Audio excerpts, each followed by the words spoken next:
Group D. Yeah. This is the start of the two games already. Group D just finished their games a little bit ago. So Denmark, Tunisia 0-0, France 4-1 Australia, Australia 1-0 Tunisia, France 2-1 Denmark. I mean, is there really a conversation we had about most impressive team? No, probably not. I got France. I got really hyped. I'm sorry, hold on.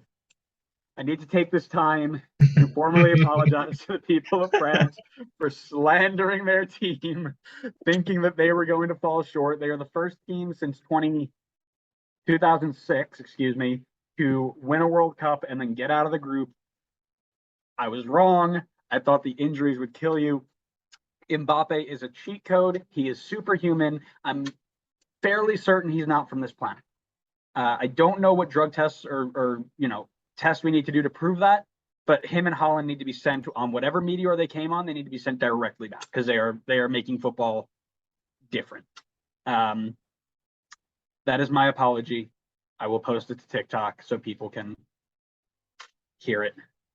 But yeah, the slow start had me hyped. I thought I was going to big brain it, and then they did their thing. 6 goals in 2 games against an average Australia side and a really good Denmark side. They showed that they are vulnerable in counterattacks and set pieces. But if you try and play them straight up, that Mbappe guy and all of his friends are going to beat up on you till they take all your lunch money. Yeah, obviously I had France as well. I think I had higher expectations than you did for them. But I get it because they were coming in just absolutely obliterated by injuries. But this is the deepest team in the world, and I think that they've proved that easily.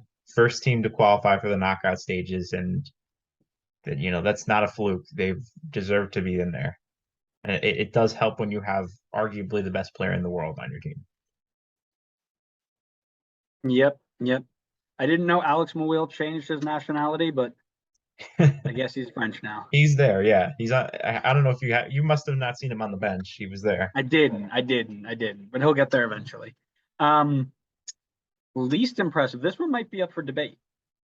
I felt like this one was pretty easy. I'll start with it. For me, it's Denmark. This Yeah. team has been very disappointing so far during the World Cup. I think they're much better than they've been playing, but I also think that, you know, I mean they could still easily get out of this group. They're within range of getting out. I think I forget which team they have left. I think Australia, yeah. If they beat Australia, realistically, they're out of the group because Tunisia is probably not going to beat France. I mean, you never know, but I think if they beat Australia, they're getting out of the group. But man, has this been a disappointing group stage for them. Starting off with like the draw, the 0-0 draw against Tunisia was definitely not a result that they were looking to get. That's a game that they should be winning. And then France is obviously going to be a tough one, but they were outplayed. They lost pretty. I don't want to say easily, but it was from the numbers wise, it looked like a pretty comfortable France win. Again, they're still able to get out of this group, but man, I just expected more out of them. I expected a bit of a better, more even showing against France, and definitely a better result than they put up against Tunisia. I think they're really lacking some striker power right now. They really just need someone to put the ball home, like just stick like a Lewandowski up top, let Christian Eriksen and everybody create for him.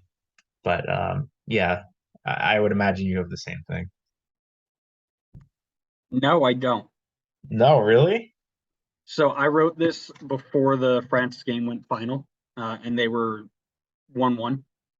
Mm-hmm. I picked Tunisia, but it also goes back to the fact that I had Tunisia getting out of the group. So for me personally, it was underwhelming. Um, they had to overcome a lot to get success, but 0 goals in 2 games hurts. It they the reason it hurts is because they defended so well, right? They were so good against Denmark, keeping the ball out. Really great team spirit. I mean, you saw it every tackle they made. They were, yelling, screaming, getting pumped, and you love to see that type of stuff. It just didn't translate to the attacking end. It's going to cost them a place in the round of 16, I think. I mean, there is that small chance they get out, but not the way Mbappe is playing.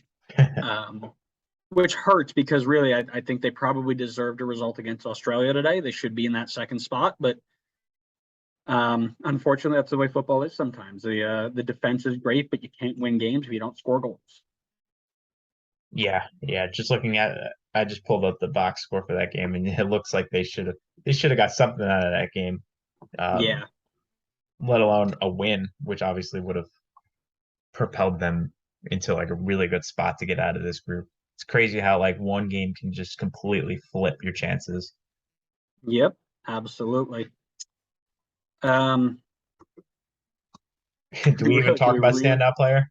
do we need to the French Alex Mouille, Yeah, I don't think we need to. Kylian Mbappe? Yeah. Um, duh. Dude, it's a cheat code. I mean, oh my God, you see him play? Yeah, he's Three insane. goals, 3 goals in 2 games, including both of them in the 2-1 win over Denmark. The way I describe it is like watching. Have you ever seen highlights of young Thierry Henry at Arsenal and Monaco? Go Uh, watch, maybe a few, but not many. go watch those highlights. It's like watching Mbappe play. It's the same thing, man. It is so nice watching him on the ball. His acceleration, his skills, his finishing ability, his defensive contributions when he gives them, his ability in the air, everything that he does reminds me of young Thierry Henry, which I wish I actually grew up watching. I didn't, unfortunately, but just watching those highlights, it's the same player. Giroud's probably going to break Henry's record this year or this tournament. Give it 3 years and Mbappe's shattering that Oh, record. 100%. It won't 100%. even be close. Yeah, no question. Yeah, I have Mbappe as well. 3 goals, 1 assist in 2 games. He's your I don't know what's the Ballon d'Or equivalent for the World Cup. Is it just I know it's Just not like best player. yeah, just best player. I I mean think it's he's I think it's called the Golden Ball officially. golden ball. Okay, yeah, that sounds about right. Yeah, I think he's going to be your golden ball player. Certainly if he keeps up this level, I think I can't believe I'm saying this, but I think Richarlison actually has a shot to challenge him. But at the moment, I think it's Mbappe's to lose. Um, yeah, no, 100%.